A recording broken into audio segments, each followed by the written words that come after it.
trapped in illusion, seen it all before,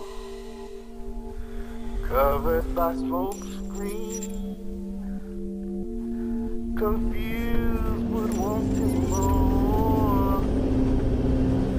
He don't really know what he's got. Brigitte et moi, on a quitté Paris dans les années 76, au moment où l'écologie était considérée comme du grand n'importe quoi, de l'utopie, etc. Ce qui me pose vraiment problème, c'est que pourquoi c'est toujours 20 ans après que les gens prennent conscience et qu'on est considéré comme des anarchistes ou des utopistes au moment où c'est le moment de le faire. Donc ça me dérange toujours d'ailleurs. Et on a décidé de ne pas faire de compromis avec un système qui nous amène là où on en est, c'est-à-dire à une dégradation de la nature et un peu de l'humain aussi, au sens noble du terme. Et on a décidé de jouer le jeu et de s'installer quelque part sur une petite terre, dans une maison avec un puits, etc., pour essayer de savoir si notre rêve pouvait devenir réalité. Je vous rassure, 40 ans après, c'est une super réalité et que ça marche très bien. Donc on a acheté cette maison en 76 et on a fait un certain nombre d'aménagements dans le but d'un jour être complètement autonome, ce qui est le cas maintenant depuis 20 ans, puisque on est autonome en électricité depuis 20 ans, autonome en eau depuis 40 ans. Ça veut dire qu'on fait des économies parce qu'on ne paye plus les factures d'eau, les factures d'électricité, etc., et qu'on épure aussi nos choses, et qu'en plus on a un jardin qui nous alimente pour plus de la moitié, avec une alimentation très saine et sans émanation de gaz carbonique. Alors ici on est dans la serre, et ici là c'est un banc thermique, c'est-à-dire que ici il y a des bouteilles pleines d'eau qui sont évidemment orientées vers le sud. L'eau avec le soleil se chauffe et tout ça s'est noyé dans un ciment réfractaire avec en plus une super dalle de schiste qui est sombre et qui transforme les rayons lumineux en chaleur. Donc ça s'appelle un banc thermique qui garde la chaleur avec une inertie thermique. Et quand le soleil s'en va, ça continue de chauffer la maison et ça retarde le refroidissement de la serre. Donc c'est quelque chose d'assez intéressant. Et ça a été fait avec de la récup. Ben, c'est que de la récup, hein, bien sûr. Et ici, on a alors, je ne vais pas déranger parce qu'il y a le chat. Mais ici, c'est un séchoir solaire. C'est-à-dire que quand on commence à s'intéresser à l'autonomie de la nourriture, dans les mois juin, juillet, août, septembre, octobre, même novembre, on a de quoi manger. Mais le problème, c'est la conservation des aliments qui demande de l'énergie. Donc ici, autant qu'on peut le faire, on essaye de sécher les aliments. Par exemple, moi j'ai des tomates qui ont 3 ans d'âge, qui sont superbement bonnes. Il paraît que ça vaut cher chez les pizzas, des tomates séchées. Donc on essaye d'étudier tout ce qui peut être séché et conservé de cette manière-là, parce que ça coûte rien du tout, quoi. Et alors la serre ici, on est en plein hiver, la serre est à 22 degrés, mais le soleil vient d'apparaître sur le coup de midi, et donc cette serre est à la fois un lieu très agréable, un lieu où ici on est au mois de janvier, on a des tomates. Je peux la manger? Oui, si tu veux, oui. Tomate de janvier.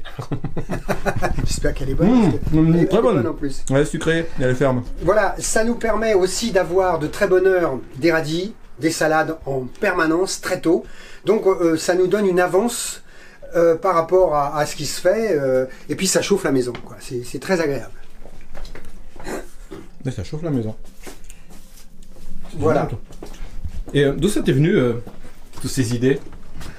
En fait, ces idées-là, peut-être qu'elles traînent dans l'air depuis l'air du temps, mais en fait, on s'aperçoit que quand on commence à être en situation d'étudier l'économie, dans tous les sens du terme, faire des économies et l'économie d'une maison, on trouve soi-même des choses. Voilà, alors ici on a une mare avec des poissons.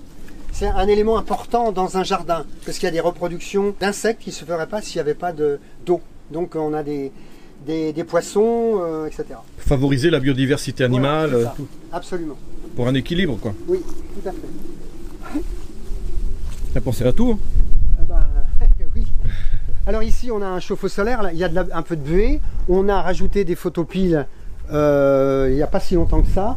Et là où il y a de la buée, ça nous donne de l'eau chaude 8 mois de l'année, ça nous donne de l'eau chaude. Donc c'est simplement une sorte de véranda. Sachant qu'on n'est pas dans le sud ici en plus. Hein. On n'est pas dans le sud, mais ça marche très bien. Donc c'est un petit peu comme une serre, mais très plate. Et il y a 40 mètres de cuivre qui circulent à l'intérieur. Et ça tourne et ça chauffe 200 litres d'eau. Donc en hiver, par contre, on a un poêle avec un bouilleur autour du foyer.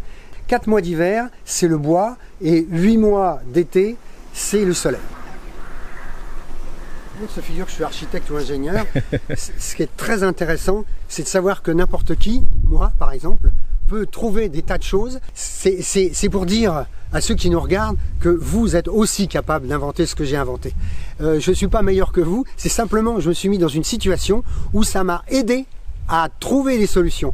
Et entre parenthèses, avoir pas trop d'argent nous rend intelligents. Quand on a plein d'argent, il suffit d'avoir un carnet de chèques, on ne cogite pas. Il faut penser un petit peu aussi hors du système pour avoir ces idées-là. Alors, oui, enfin, moi je pense que ce qui est extrêmement grave aujourd'hui, c'est qu'il y a beaucoup de gens qui ne se rendent pas compte que ça va mal se terminer. Il n'y a pas que le problème écologique, il y a le problème sociétal. Économique. Et donc les pauvres vont avoir du mal à s'en tirer. Et ça, c'est une solution pour les pauvres de manière à ce qu'ils soient riches. Parce que nous, on a vécu assis sur un seul demi-salaire pendant 17 ans. Et donc c'est très peu d'argent, sauf qu'on a très peu de dépenses. Et donc la richesse, c'est la différence entre ce qu'on gagne et ce qu'on dépense. Et donc comme nous, on dépense peu et qu'on produit un maximum de choses, c'est ça l'autonomie. C'est pas uniquement d'être pauvre, parce qu'on n'est pas pauvre. Nous, j'estime qu'on est dans une grande richesse. On manque de quoi? De rien. C'est ça la richesse. Mais c'est ça la richesse. Et en plus, on est heureux. Bon, autrement, on a un jardin, même en plein hiver, il y a de la verdure, c'est super. On cultive en permaculture. Ça, c'est mes premiers capteurs solaires qui sont tournants automatiquement. Qui se mettent face au soleil avec un moteur d'essuie-glace de voiture qui fait tourner en fonction du soleil. Par quel moyen ils se tournent? C'est un moteur d'essuie-glace de Simca 1100 qui est démultiplié et il y a une chaîne comme une chaîne de vélo qui entraîne et c'est piloté. Voilà, on a des très bons rapports avec les voisins. C'est piloté par une horloge électronique qui excite le moteur 3 secondes et qui s'arrête 20 minutes. Donc 3 secondes, 20 minutes d'arrêt, 3 secondes, 20. Et puis à la fin de la journée, paf, il y a un inverseur qui fait que hop, ça tourne de l'autre côté pendant la nuit. Ici, on a une éolienne, c'est la deuxième éolienne.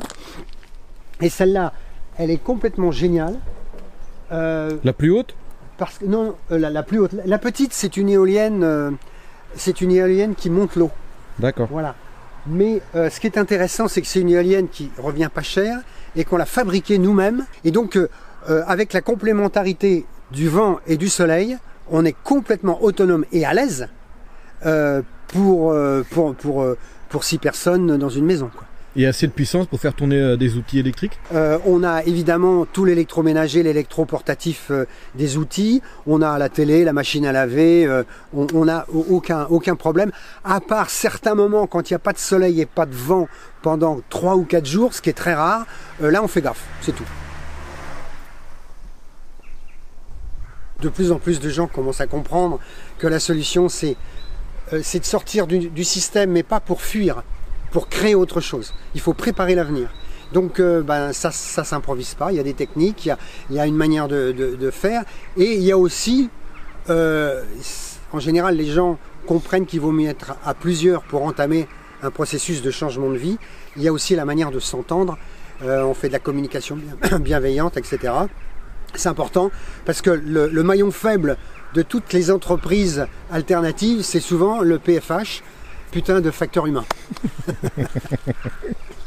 Ici, on a des murs en briques de terre crue qui, comme ce qu'on a montré tout à l'heure, le banc thermique avec les bouteilles, là au lieu que ce soit des bouteilles, c'est des briques de terre crue qui, quand le soleil chauffe, au lieu de chauffer l'air, ça va, il chauffe ici les briques de terre crue. Les briques de terre crue accumulent la chaleur et quand le soleil s'en va, les briques redonnent la chaleur qu'elles ont accumulée pendant la journée. Ou la fraîcheur en été. Et la fraîcheur en été, c'est très très climatisé. Ah oui, ça c'est étonnant. Hein. C'est pour l'inertie, mais aussi esthétique. Voilà, exactement. Et on voit ici, on l'a fait exprès, on voit ici que la maison, c'est de la paille. Toute résistance électrique consomme beaucoup d'énergie. Donc, au lieu de chauffer l'eau avec la résistance électrique, on a coupé la résistance et c'est l'eau chaude solaire ou l'eau 4 mois de l'année chauffée par le bois qui vient là. Voilà. Et ça marche très bien. Donc, au lieu de consommer 2000 watts, elle va consommer moins. Beaucoup moins, 400 watts sur un cycle long. C'est juste pour faire tourner le tambour. Voilà, exactement. Ça marche très très bien. Génial. Voilà, fallait juste y penser. Exactement, exactement. La nature est d'une abondance incroyable. C'est-à-dire que avec un grain de blé, tu peux nourrir des milliers de gens des années plus tard en multipliant, quoi. Donc on est dans une abondance extraordinaire. En revanche, notre économie qui est fondée sur de l'extraction et les mines de pétrole, de fer, de terres rares, là il y a une fin. Mais ils veulent pas le voir. Ils veulent pas le voir. Ils continuent. Je vois la Chine continue d'investir dans des mines de terres rares en Australie, prévoyant déjà qu'il y aurait plus de terres rares chez elle, quoi. Il faut bien comprendre que le bonheur n'est pas tant dans l'accumulation des biens matériels que dans la relation humaine. Je vois, par exemple, on a 48 ans d'existence. De mariage entre Brigitte et moi, je crois qu'il y a beaucoup de gens qui nous envient, autant par ce qu'on fait que par le fait de bien s'entendre et d'avoir des projets communs en permanence pendant toute notre vie. On a 4 enfants qui sont vraiment sympas. Il faut respirer le bonheur. Ouais, Vous et votre femme, quoi. Oui, moi oui, parce que c'est tout simple. Hein. On dirait que c'est ça, on dirait que le bonheur c'est la simplicité. Mais je pense que c'est un adage qui est évident. Ouais. Plus on court après l'argent, plus on a de soucis. Puis en ce moment, avec tous les papiers qu'il faut remplir, et on a toujours peur de perdre. Nous, si on nous vole quelque chose, on s'en remet. Hein. C'est pas un problème. C'est pas un problème. Et en plus, on a des tas de savoir-faire pratiques qui fait que si un jour on est vraiment dans la merde, on peut rebondir n'importe où, quelque part, et se refaire une maison, etc. There is no